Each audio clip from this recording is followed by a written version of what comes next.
Welcome to the Young Saints Leadership Podcast, where we're going to be talking about all things youth, from leadership culture to supernatural youth ministry and discipling revivalists. We hope you guys enjoy. Hello, hello, hello. Welcome back. What's up? How's it going, guys? Oh, you know, always so good. It's going. It's going. We are excited to be here today. We recently just had something called a core team meeting. Would one of you like to explain what that even means? Yes, Rory. Oh, I'm going to explain it. Yeah, you know, our core team meeting is all of we kind of have a group of core volunteers and staff combined that meet once a month to really talk about what's happening in our youth ministry, culture.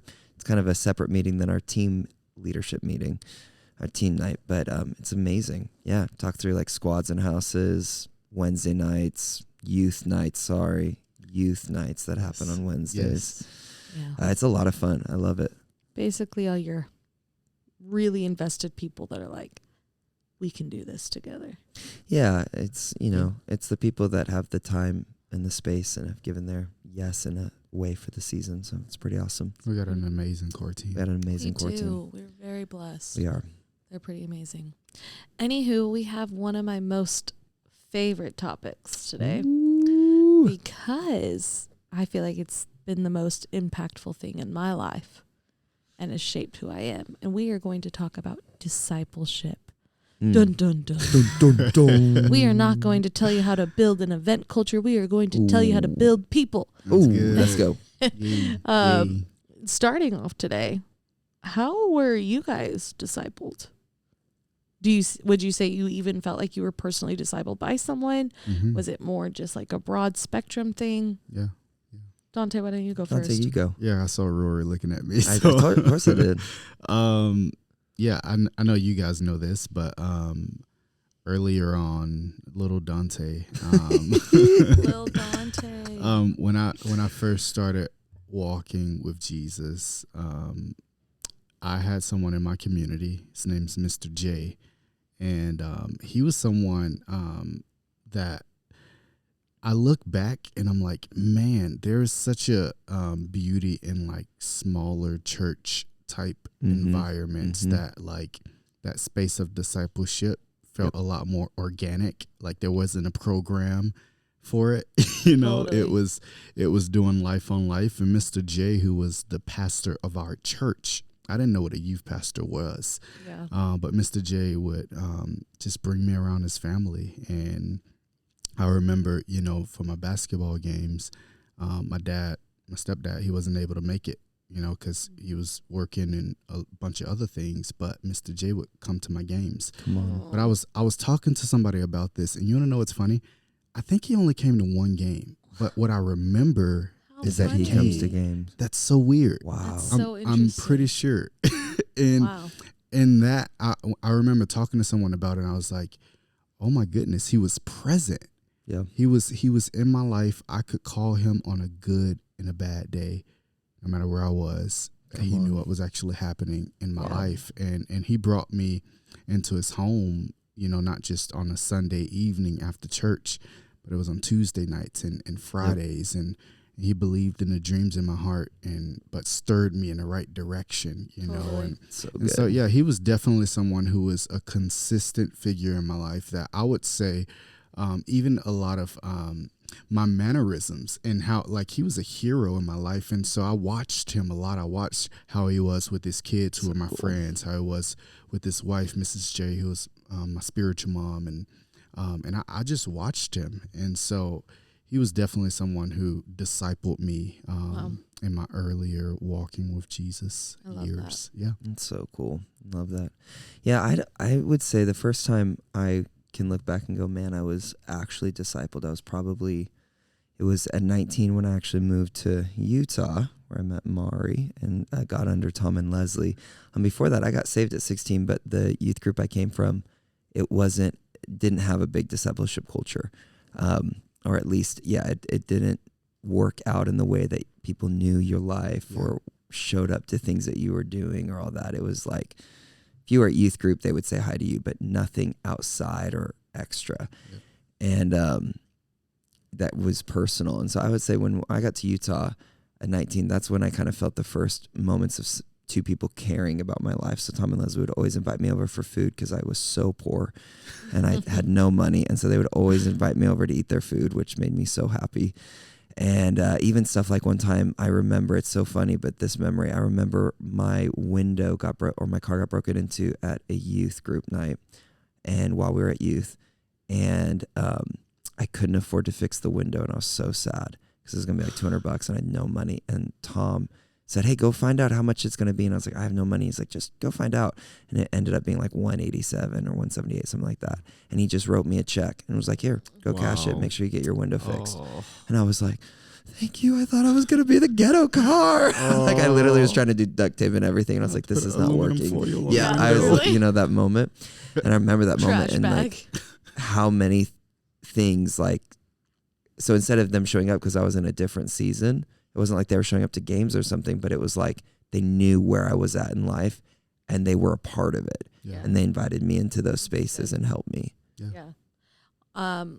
I also was discipled by Tom and Leslie, but mine was definitely started in my teenage years. They were my youth pastors. And I just remember, so the youth pastors before were really great. And I noticed they had like their kind of people, and I wasn't in it. My older siblings were probably more considered the like, oh, they're in that group and they get to be a part of that. And they're invited over to those special nights at their house. And so when Tom and Leslie came to be my youth pastor, I was like, I am going to be that person. I'm going to be at their house. I'm going to be connected. I'm going to get to know Tom and Leslie. And I was honestly one of the first people because they were our new youth pastors. So everyone else was kind of like skeptical. And I was like, hey, she wears American Eagle. So do I. Let's do this. And so I was a very shallow teenager, Eagle. She wore, it was honestly a polo American Eagle shirt. And it wasn't very cute now looking back, but I thought she was cool. So okay. Good. And so I just babysat for her. I did life with her. I ran groceries with her. I watched her kids, just hung out at her house. Like it was nothing glamorous or special. And I honestly, sometimes we didn't even talk about crazy Jesus stuff. Yeah. But like how you said you watched Mr. J, like I watched Leslie and how she did life and how she responded to certain situations and how she was with her kids. And it shaped my whole life. And honestly, there's so many times where I'm like, people joke around when I have like people that are under me. I'm always like, you're going to be fine. Like now it's this running joke with people that I help mentor. They're like, Mari just tells us we're going to be fine. And I was like, I do. And I remember because Leslie would always be like, Mari, you're fine. You're fine, Mari. And now here I am saying, you guys are fine. It's going to be okay. And I'm a reproduction of her walk with God. I think so. That's my opinion. It's true. And honestly, there's no one else I would rather be like. It's so true. It's a very big privilege to be discipled. It's so funny. I can remember moments where, I was cutting Mr. J's grass and just being around, and I remember he gave me a pair of shoes. They were Converses, and they were shoes that he wore as a teenager. Man. So cute. And it was just such a moment for me, like, totally. Oh man, I got his shoes. Like, gave me his shoes. That's amazing. But I love that. I think sometimes people are, when you think about stories like this, you're reminded of the power of influence in your own life and how much it shapes you. Because you look back and you're like, wow, I think different, I behave different, I do different things, mannerisms, all of that because of somebody's impact on my life. I would not be in Reading if it wasn't for certain decisions that I made with Mr. J. Me either. Like there's literally specific things that he was, this is crazy. I think back to this one moment where when I first started doing spoken word, and I grew up in like a smaller community, but there's churches everywhere. And I was going to the different churches doing spoken word. I was on like a mini tour. Oh, cute. Little Dante on a tour. Oh my gosh, they had. I still have some of the old pamphlets with my face on it and my my rapper name was Dupree. Yes. Stop. I That's his love middle that name. so much. So Dupree. I'm on a mini tour. I'm having these different gigs and I'm I going love around doing these spoken words, and I get invited to like this Christian nightclub. Yes. And Oh my God, I love this and so I much. I am You so definitely excited. grew up not in Salt Lake because I've never even heard of that. So Yeah. go ahead. So I go to this thing where they have like dinner hors d'oeuvres and like things like that, and they kept inviting me back to this place. Oh. And I remember Mr. J, he told me, he said, "Hey, are they compensating you for this? Because I know that they're charging." I was like, "No, I'm just really excited to do this." He was like, "Well, son, you're really good at what you do, and how you're doing this, I think it's incredible. And I think that even with you taking a step, you can start creating business with this thing." And he dreamed for me, Oh, like wow. gave me new ideas. But then there's this one moment where I'm going to this Christian nightclub. It's like the 4th time I'm going to perform, and I'm really excited. I've been preparing my stuff. And I get a call from Mr. J, and he says, "Hey, I know you have that performance tonight, but there's something else that's happening that I want you to go to." And I remember it was so hard for me. Like, man, I want to go do this thing. Like, it's what I'm made to do. And this other thing that he's asking me to go to, I'm like, I don't know what this is. I have no context for it. Well, it turns out it was this youth conference of this church in Palm Beach in Florida. I'm from Florida, if you don't know. And I remember this night, and I chose to listen to him. I'm like, okay, I'm going to trust in what he's saying. I'm going to go to this place, and we go to this youth conference. This is my first time ever being at a church where there's like more than 2 instruments. Wow. So this is like, Wow. I'm looking at electric guitar and drums and multiple worship leaders up there. And I see this moment, and we at the church that we were at, like we had incredible musicians, incredible singers, but I'd never seen this expression of church before. Well, that was the church that I ended up getting connected with, where I met the youth pastor, found out what youth ministry even was, Wow. get connected with them. A couple of years later, the head pastor of that church is who paid for my first year BSSM tuition. Wow. Oh. And I connected the dots years later that if it wasn't for that first decision where I chose to go, I would have never got connected with that one youth pastor that was there, who in the midst That's of 3,000 crazy, bro. people, this youth pastor gave me his number. And we That's know crazy. we Yeah. do conferences. Yeah. We're not just Nope. giving our Nope. number out to a random person. Nope. And this Wow. youth pastor literally connected with me, Pastor Aaron, who gave me his number, and we got connected. And yeah. Man, it reminds me of a story that I moved to Utah, and gosh, 2 months into Utah, I'd been connecting with Tom and Leslie, maybe 3 months in. I was so ready to quit, and I was about to leave Utah. I actually booked a U-Haul, had my mom fly up, and didn't tell Tom and Leslie. And I went over to their house and I said, "Hey, I don't think I can make it here. This is too hard." It was going really bad. Yeah, it was just rough. Connections, relationships, money. And Tom jumped on me. If you know Tom, he's a very hands-on person. And so whether he's pushing your laptop down when he walks into a room, or, grabbing your shoulders, or, it's awesome. I laugh at it every time. But he literally jumped on top of me while I was talking to him on his couch, which really shocked me. And I was like, "What are you doing?" And he started yelling, "I believe in you, Rory." And I didn't really know him that well. Like, it was like 3 months. And he was like, he's yelling that. And I started crying. And he said, Wow. do you trust me? And I said, "I don't know." And I'd had such bad leadership, so much trust broken with leadership before I got to Tom and Leslie, that like the last thing I thought of was trusting a leader. And he goes, "Do you trust me?" And I was like, "I don't know." And he was like, "Can you at least trust me till May?" And I said, "I think I can give you till May." And it was January. And he was like, "Okay, just give me till May. And if you still feel this, you can go home." And I said, "Okay, I will." And then by May, I was connected and everything. And it's weird that I think sometimes we forget, like, discipleship is meaning somebody actually has the influence to Change your decision. correct your life. Yeah. That you're going, correct. like, Wow. I really feel like I'm supposed to do this. Just like you were like, "No, I'm going to this gig." And I was like, "No, I'm set. I'm going home." Like, I already booked the U-Haul. My mom's coming out to actually help me pack, but I didn't tell anybody. I told her. Yeah. And then we changed the plan, and I trusted, and I was like, "This is hard," because I want to believe that my way is better. Yes. Yes. And it's crazy then what opens up after that moment of going, oh, I'm actually being discipled. 100%. And I thought that I was doing the will of God. Totally. Absolutely. I was, in my brain, I was like, oh, I missed it. Coming to Utah, not the way I'm supposed to be in Texas. Like there was so many culture shocks, which is funny. That's how I got out here, got married. I mean, my whole life started from Utah, and I almost left all of it and it was one moment where he asked me to trust him, and I remember it, and I was like, I feel like that's such a huge thing of when you are being discipled, humbling yourself enough to listen to the people that God has placed over you. Yes. And I know that can get sticky of like, obviously people have used it manipulative or controlling. I totally get that. But there is some element of knowing you're under a good leader who loves God and hears from Holy Spirit and is filled with Holy Spirit enough to go, you're my leader. God establishes leadership. So can I trust my leader if God established him? Is it really me equaling trusting God?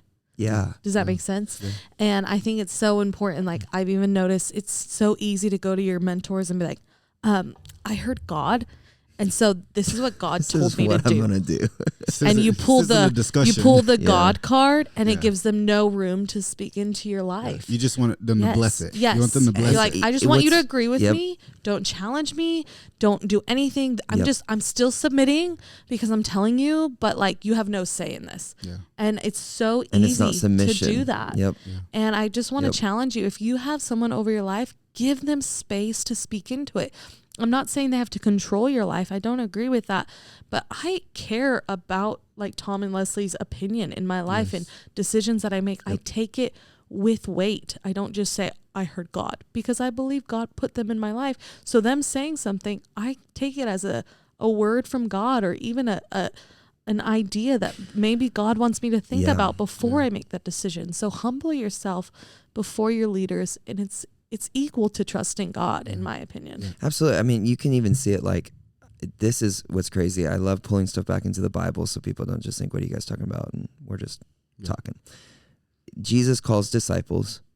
He course corrects all of their lives, right? Yep. I mean, it's just so much. Mm-hmm. But what's interesting is then down the road, Peter, who's one of the main three, who's really empowered, really connected, launches the church, has to then be course corrected by Paul, because he actually let theology, old way of thinking, come back in for where did the Gentiles fit.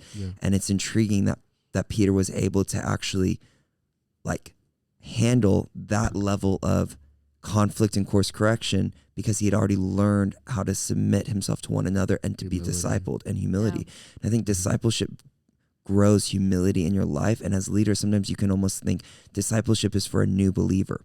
No, that's not it. True. Like discipleship is the way of life. We're supposed to disciple nations and constantly be discipled ourselves to look more like Jesus. Yes. And then out of that we disciple. And I just think people, they'll look at it like, oh, new believers need to be discipled. Now that I've been in this a while, I got it. Yep. And right there, you're like setting yourself up for a trap, because you're no longer undercovering. You're no longer fostering humility and trust with each other and vulnerability, and going, oh, I have people that are over me that can speak into my life, even when it's see your scary, blind spots. That see your blind spots, that might tell you to do something and say, can you trust me? And you're like, but I feel this so strong. And they're like, totally. Yes. So, and I think it's important, even whatever stage of life you are, all of us are still being discipled. Yes. All of us still have people we go to on our hard and bad days. And even like we have each other to walk through life together, but we also have people further along, have older kids that have done these things before. And I think wherever you're at in your walk with God and in life, you need to make sure you're submitted somewhere. And honestly, that could be hard for some of you to hear. You're like, I literally have no one to disciple me. My church doesn't really do this. We only have a discipleship program.